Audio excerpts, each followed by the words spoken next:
Okay, so anyways, I'm your co-host, Arik. This is the Hate Napkin. This is season 1, episode 59 of the Hate Napkin, where we will go deep into the annals of hate. Actually, some of us just reside like polyps deep in the annals of hate. Oh, speaking of polyp, we're also joined by our co-host, Pauly from Bali.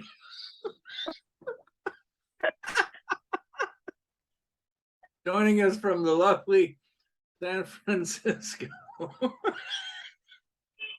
horizon, Polyp from Bollop. All right, how you doing tonight there? In wherever you are, you're back in Ho Chi Minh. Ho Chi Minh in downtown Saigon. It's a lively, electric city that probably would remind you of Times Square in the 70s. I don't know. Okay, cool. Well, thank you for being our sound engineer and occasional funny man. Did you bring your rubber chicken? No, I retired the rubber chicken when I was 12. No, I meant your rubber chicken. Oh, anyways, yeah. We're also joined by special guest, Paul Linda, the Center Square, Carla from Burnt Korn, Alabama, where she is the center of and the grounding in all things common sense on this show. And if it wasn't for Pauly and I, Sheila from wherever she is would actually love us. Can we call you Concerned Carla today? You can call me Concerned Carla. Okay. Can I call you Rubber Chicken? Only if you want to get kicked in the schnutz. Well, let's see. How far is the drive from Burnt Korn to Columbia? I know the way. I have your address. Well, that's right. She has my address. Okay, folks. It's going to be a short rendition of the Hate Napkin today because I'm about to take off to the Lady Gaga concert in DC with my daughter. I'm very excited about that. The Chromatica tour. And then I have to buy a t-shirt for a couple of special friends. So shout out to our friend who's listening, who shall remain unnamed, but is getting a Lady Gaga tour shirt. Anyways, I've got two things today. Pick one or two. Somebody pick one or two. Oh, definitely number 2. Okay, well, this is definitely a number 2. So, folks, if you'll remember way back in episode 3, the poop episode, where we lamented the fact that there are very few poop scenes in Hollywood or stage, especially stage. That would be odd. But, you know, this is just something missing in the art. And so we've continued to have excretory conversations throughout our previous 58 episodes, but I've got a new one. And I have to say, we stand a bit corrected. I'm standing on the shoulders of a giant poo here. So we complained that there are no poo scenes in shows, but I came across an episode of Parks and Recreation where Chris Pratt's character, I think it's Andy, and I do have to agree with him. So I'm gonna agree to this hate thing. He talks about the poo where you wipe and you wipe and you wipe and it never stops. And it's like there's a magic marker coming out of your ass. And I have to say, I mean, a salute to Chris Pratt and the writers and producers of Parks and Recreation. There are very few, authentic descriptions of the number 2 act. And I'm going to put that on my hate napkin because there's nothing that makes me angrier when the turtle won't go back in the show. When the turtle head won't go back in the show, it's not. I can't claim that I came up with this on film, but it has been a lament of mine going back to my teen years, at least. I don't think I noticed it when I was in high school. I think since you brought it up, it's actually creating a movement, so to speak, because I just saw a movie called No Man's Land, I think it was called. And it opens with a poop scene. She is taking a poop in a field. Yeah, a woman, because she lives in a van. She's a van dweller, and right. It's actually such a fantastic movie. And I realized why it was so authentic and fantastic because I read about it after seeing it. It was one of these movies that you actually look up about later because you're like, well, that was really good.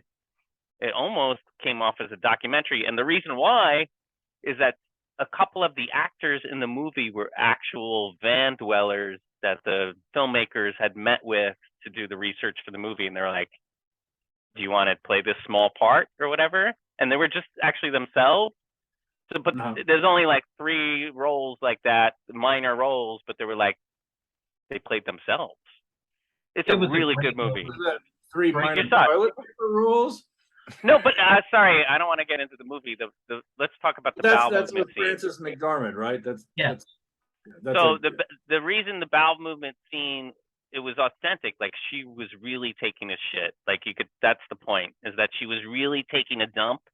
So like the poop was not CGI. It's not like they CGI'd the poop in like in a Jurassic Park kind of movie way.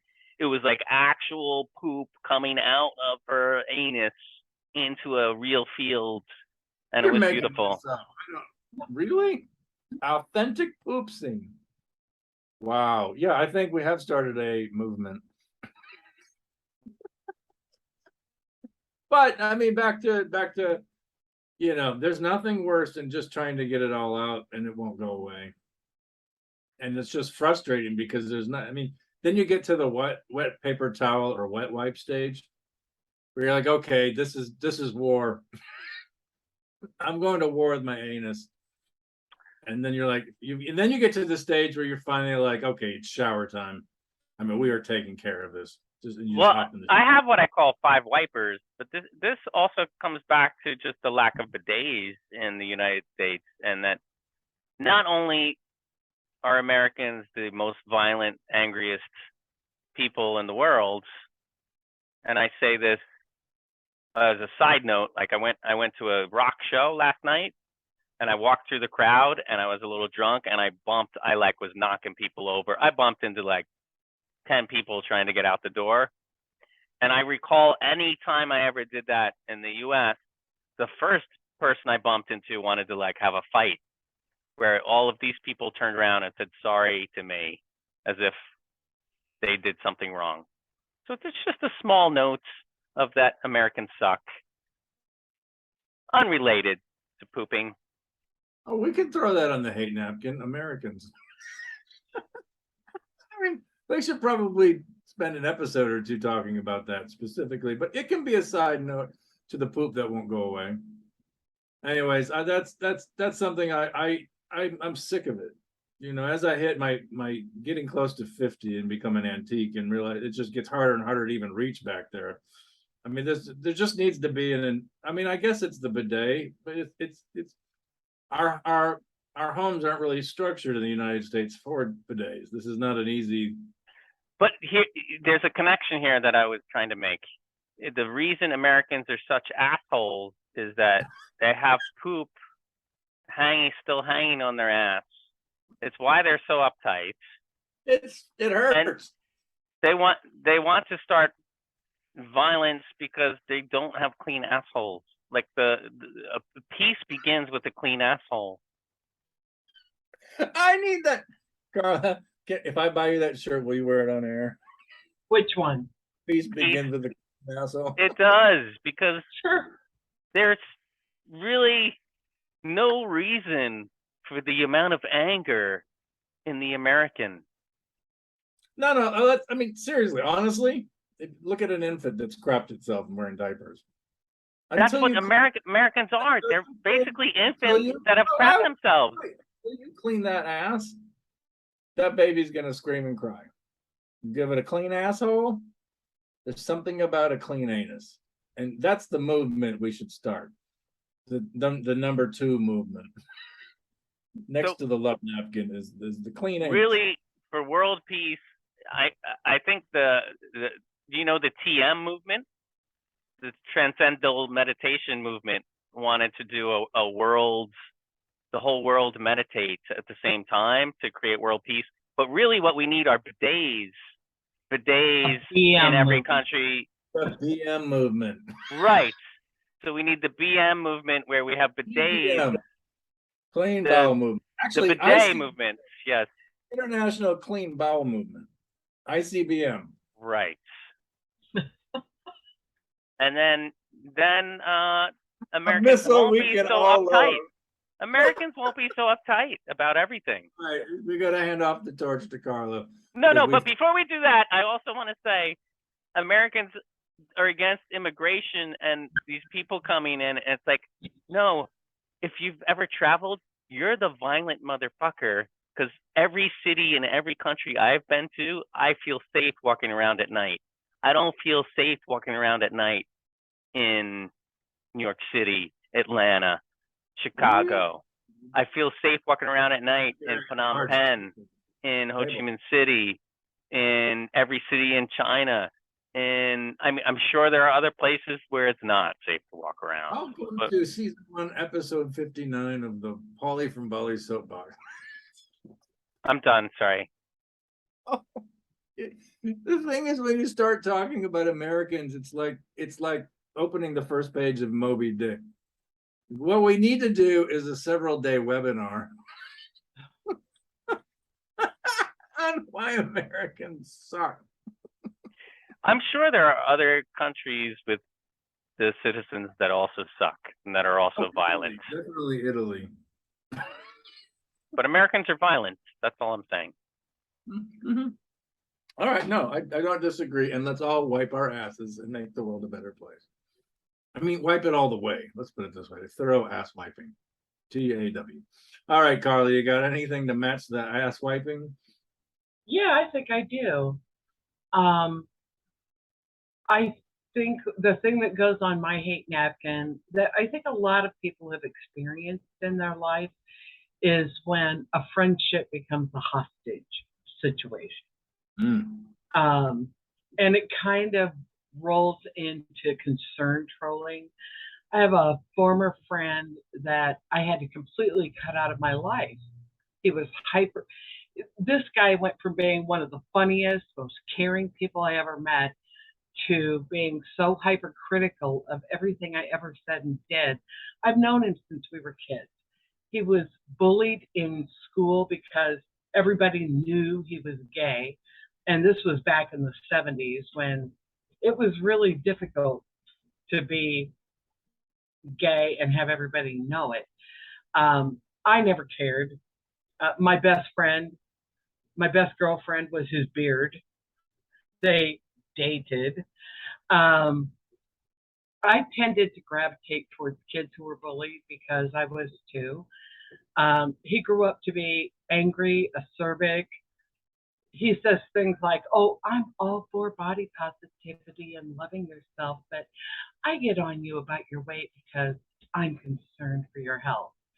I've known him long enough to know that he hates anybody who doesn't have a perfect body on spec. Honestly, he finds something he hates about everybody. Read about what a fucked up family I have. Like that was hardly news to me. I don't want Pauly getting ideas with me though. But he didn't appreciate it when I pointed out that his family wasn't exactly the model of mental health. And then I get a package in the mail. It's filled with vacation photos of us together in the Bahamas. It was a trip he invited me to, offered to pay for, and held over my head for years. And with those photos was a book called Mistakes Were Made, but Not by Me. That is not a book. You have It is. It is. Look it up on Amazon. It's a book. So I sent him back a video of me burning the photos and the book in the fireplace. Then came the firestorm of emails, and I blocked him on my email. And back then I found this wonderful feature on my Mac where when it not only blocked him, but it returned every email he had ever sent to me. There were over 96,000 emails. What? In 1 year. Wow. This is So a he serial called me. killer. No, this is great. He called me hysterically screaming, saying I was a psychopath because I jammed up his work computer. But And I I'm asked him, telling you I that asked him, I care what about- kind of a psychopath sends 96,000 emails to somebody in a year? Then I blocked his phone number, changed mine, and I haven't heard from him since. But I learned a lesson in all that is that there are certain lines that I no longer allow people to cross. So Okay, I actually just ordered Well, you guys 2 books. So I ordered it, Arik. It's called, this is a real title I found on Amazon. Dear Arik, you're an alcoholic, and so am I. And then I ordered Carla. These are the lines I will cross, and I don't give a fuck. And these are just two books I found on Amazon that I just sent to you guys. I hope you enjoy them. oh, absolutely. Expect a video to follow.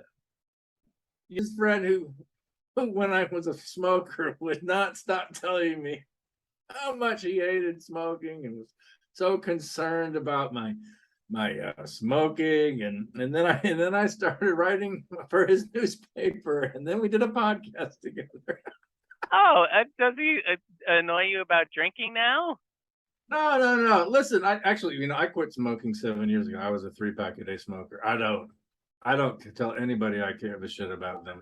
Listen, the smoking thing, I don't care unless I have to smell it. So like I gave people a hard time last night. Like, I'm at a rock club and there's like some irony, folks. they're lighting up. They're lighting up, and I pulled the card. I was like, my friend just died. His last move was opening a pack of cigarettes. Can you not blow smoke in my face for 5 minutes? And as you know, I just flew to the U.S., right? Go ahead. Yeah. Okay, and I had to fly with that guy's human remains, right? The smoker. Yes. Well, everything was cool in customs with the human remains going from Ho Chi Minh to Tokyo. Tokyo's cool with the human remains. And I have paperwork. You get paperwork. You get the death certificate, and you get like a CDC style thing about the human remains being medically okay to travel with or whatever. How would they not? Right. So I have my flight so crazy. I accidentally booked a flight that flies into JFK and transfers at Newark. So I got to take these human remains from JFK to Newark on trains. I got to go to Penn Station, take the whatever to the LIRR, to the Jersey Transit. So I have no problems with the human remains until I get to Newark Airport. And what goes on the hate napkin is just the TSA. The entire TSA goes on the hate napkin. I can't believe we there's always a handful of them that think they are RoboCop or like I don't know what mongering. Right. Like they actually can't be real law enforcement. They can't take a police test or something. So they're kind of the worst of the worst. And I'm actually their bodies. So this guy, I'm basically trying to not make a scene. So I hand him the piece of paper. Right. He's like, I know you're carrying human remains. Right. Before it goes through the scanner. I don't want them to be like, holy shit, he's a mass murderer. So There's a skull in there. Right. So he's like, but he has the power thing. So he's like, what's that? And I already got past the gate and this is just going through the scanning thing. He's like, what's that? I was like, I'm just like, read. I don't want to stay in front of all the people I'm flying with. Oh, it's my dead friend I'm flying with.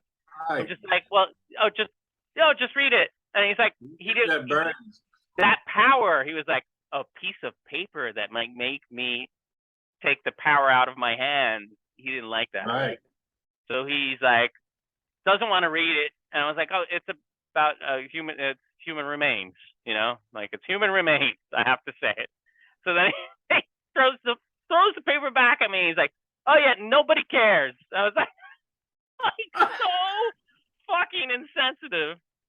Jersey, Newark, nobody cares. Yes. But he says it's super loud as I'm up the line. Nobody cares about your dead friend in the box. Right. So then I'm like, and I just bite my tongue and I say nothing. I'm just like, I said nothing And because I'm here's the so shocked. paper about the plastic explosives. So Kevin goes through the thing, Kevin then- goes through the thing.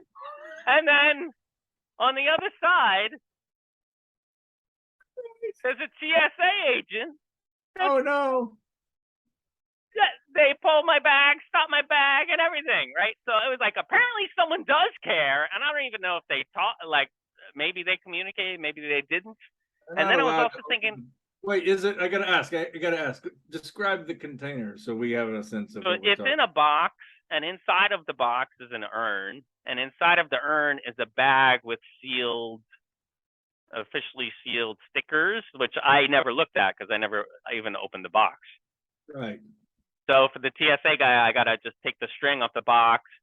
Then he's doing his thing, and he does like maybe a bomb kind of test or a drug kind of test on the plastic around it. Right. It's it's mostly bones. I think the ashes we spread here. So. Okay. So of course I wanted to make jokes at this point because I'm like, now this guy, I'm like, I want to say things like, well, that's the first time Kevin would have passed a drug test. It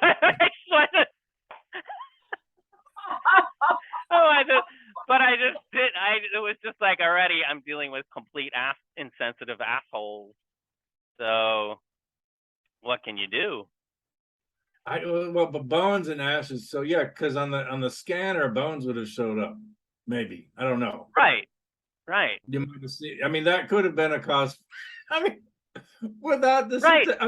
But okay, in retrospect, the TSA aren't assholes. But if I did see bones passing through the scanner and the certificate was from Southeast Asia, I might want to know a little bit more. Right, but so in my paperwork was a letter from the embassy, U.S. embassy stamp, and the like CDC style thing but he didn't want to look at any of it. And in retrospect, and I'm not even joking, I'm thinking like, oh, maybe that guy freaked out so much because maybe he can't read, and that's why he's a TSA agent at the Newark airport. TSA, by the way. No, I'm not even joking. Like maybe he just can't. Why are you hiring illiterate idiots to monitor our safety en masse in the air? Or he's just like a giant asshole. I mean, there's two options there. Could be an illiterate giant asshole. So but I mean, everybody has a TSA story, so it's like obviously that's a hate napkin gold mine. Oh, hilarious in retrospect, but oh my god, in the moment, awful stories too. I mean, yeah, the TSA is just dumb. If you travel anywhere else in the world, once again, America proves itself to be just the dingbats of the universe. When aliens fly by, it says in the manual, Earth is fine, but America makes it unpassable. So I've actually thought about this because I have a loved one who specifically wants to be spread out in a very specific space when they die. And I've thought about, I don't want to declare it. I just want to like sneak them on and see how would anybody notice? Well, apparently that's what this guy would want you to do is to not mention you're carrying human bones in your bag. Oh, just put them through the thing because you asked me something, you know. What would have been awful is if Kevin had spilled out in Newark of all places. That's the best. Spread your remains in Newark Airport. That's going to be the new thing. Like, well, you know, the irony is Kevin did want to be spread out over Newark Airport. I should have just opened the box and threw his ashes in the guy's face. Like, oh, nobody cares here. I think Kevin might have actually appreciated at least part of his body going to that. Absolutely. Oh, I also had this thing where I didn't want to be charged for like the weight because it was extra weight in the bag over the 10. So I was going to leave some of Kevin at the airport, leaving if they wanted to charge me over the 10 kilo for the carry-on, because I was like, well, I'm not paying for this. Here's So Kevin. if you're gonna charge me, I'll go to the bathroom, and some of Kevin's gonna go in the airport I would bathroom. have just left him at the counter and said, "Listen, okay, here's Kevin." Oh well, you take some of him, yeah, and then like, how much now, of Kevin do you want so that I can get on the plane? right? I'm like, listen, I traveled bare bones here. If I give you a femur and So tibia, did Kevin. if I give you a rib cage and a femur and tibia, does that put me at the right weight? All right, folks, that concludes yet another episode of the Hate Napkin Season 1, Episode 59. We're sponsored to you by that best-selling novel. Someone made mistakes here, but it's not Kevin because Kevin's dead. Uber Nights. That's right, my book, Uber Nights. I wrote a book. It's about driving for Uber. It's crazy. You come to South Carolina and try it. It comes out August 15th. Oh, I shouldn't have said that because now there's a date connected to it. Go to Amazon, search my name, Arik Bjorn, or Uber Nights, which is easier to spell. That's Uber. And don't forget the book. We're all very concerned about your smoking, Carla, and your drinking, Arik, which is also available. Carla's been drinking on Arik. Kindle. I'm sorry, what? What? I'm sorry, I didn't hear you. What? Oh, and we're listening. We're also listening. The good news is, Pauly, nobody's concerned about you. All right, folks. Once again, you've joined us deep, deep, deep inside the anal of hate.